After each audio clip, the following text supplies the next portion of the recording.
Oui, bonjour, monsieur, bonjour, madame, bonjour, le public de YouTube.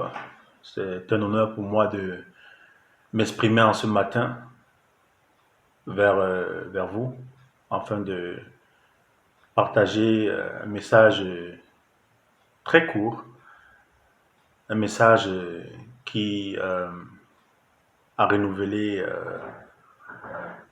ma vie, un message très édifiant qui vient de la Bible. Et ce message est transcrit dans l'évangile de Matthieu au chapitre 26 à partir du verset 15. Et je vais le lire. Il est écrit, nous allons prendre le verset 14, 15 et 16. Ça concerne la trahison de Jésus, d'accord? Alors l'un des 12, appelé Judas Iscariote, alla vers les principaux prêtres et leur dit, que voulez-vous me donner et je vous le livrerai. Et ils lui comptèrent 30 pièces d'argent. Et dès lors, il cherchait une occasion favorable pour le livrer. Oui, ce passage biblique fait mention de la trahison de Jésus. Et nous observons dans ce passage les circonstances relatives à cet événement. Oui, nous voyons que Jésus-Christ fut livré par un de ses disciples, qui était notamment le trésorier, voilà, de son équipe. Voilà, Judas Iscariote qui livre son maître pour 30 pièces d'argent.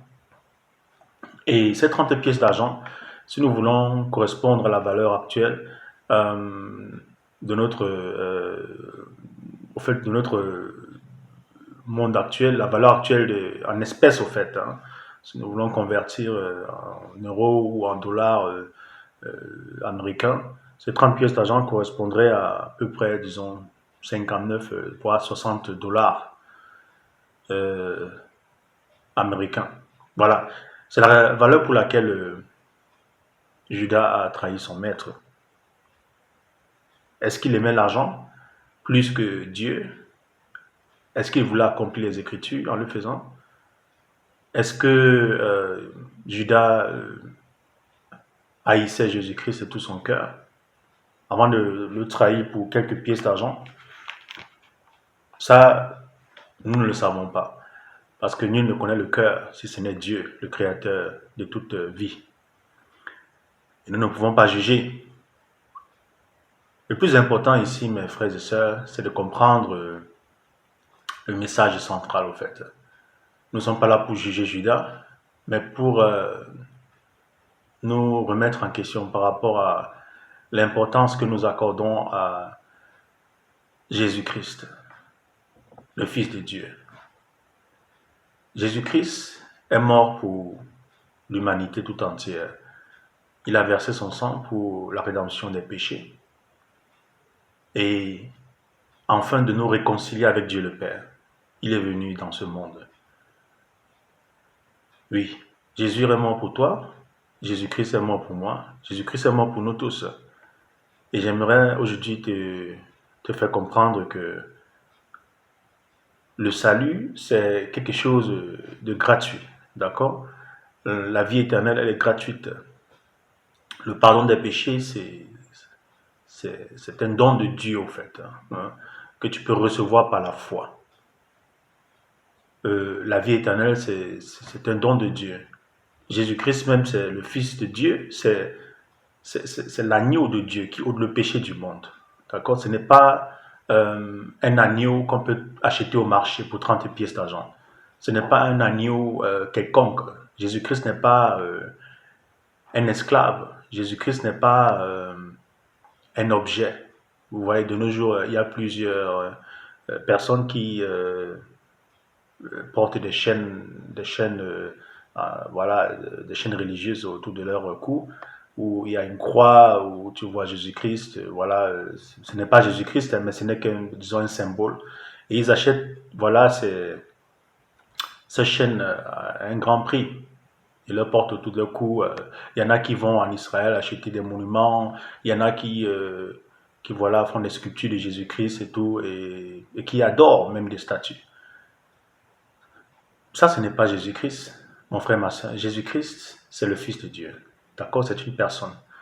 C'est l'agneau de Dieu. Nous ne sommes pas nés en son époque, mais nous avons les récits relatifs à sa vie terrestre lors de son ministère sur la terre. Et ces épîtres bibliques, ces évangiles dans la Bible nous font mention de tout ce que Jésus-Christ a eu à accomplir comme œuvre sur la terre. Et toutes les œuvres que Jésus-Christ a accomplies sur la terre, mon frère, ma soeur, c'est gratuit. C'est gratuit. Tu peux venir à Jésus gratuitement. Tu n'as pas besoin de payer de l'argent. Tu peux recevoir le salut aujourd'hui gratuitement. Jésus peut te pardonner. Il veut te pardonner. Il veut te restaurer. Il veut guérir ton cœur malade. Jésus-Christ veut vraiment refaire tout de nouveau dans ta vie. Et pour cela, sans que tu n'aies à payer de l'argent. Parce que lui-même, il a dit ceci.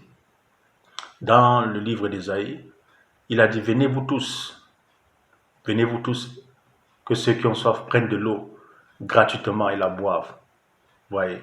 Donc, le Seigneur aujourd'hui, en ce matin, t'interpelle à venir à lui, à recevoir le salut, à confesser tes péchés, à t'abandonner corps, esprit et âme devant sa sainte présence et de te laisser transformer par la puissance du Saint-Esprit, la puissance de la parole de Dieu. Jésus-Christ, selon l'évangile de Jean chapitre 1, est la parole de Dieu. Il est Dieu et il a fait toutes choses. Donc nous sommes des êtres humains créés par un Dieu puissant et nous ne pouvons dépendre que de ce Dieu parce qu'il est voilà, le maître de toute forme de vie. Il est le Seigneur des seigneurs, il est le roi des rois. Jésus-Christ ne peut pas être acheté. Aucune religion ne peut, voilà, vendre le salut ou procurer la vie éternelle. Non, tout ça, ce sont des dons gratuits de Dieu. J'aimerais te dire en ce matin de valoriser Jésus, de lui donner l'importance qui lui est due, de l'inviter dans ton cœur et il te donnera la grâce de grandir dans la foi, de vivre pour Dieu, te donnera la force, la capacité de persévérer dans la foi et d'entrer dans le paradis céleste. Voilà. Ne négligeons pas le salut, ne négligeons pas l'évangile, ne négligeons pas la parole de Dieu, ne vendons pas nos âmes pour de l'argent dans ce monde qui est passager. Voilà. Remettons nos vies à Dieu et lui, il s'occupera de nous gratuitement. Tout ce dont nous avons besoin, c'est la foi, c'est la confiance et l'abandon à notre Dieu. Que Dieu vous bénisse en ce matin, du courage à vous et que la paix, la grâce de notre Seigneur Jésus-Christ soit avec vous. Au revoir.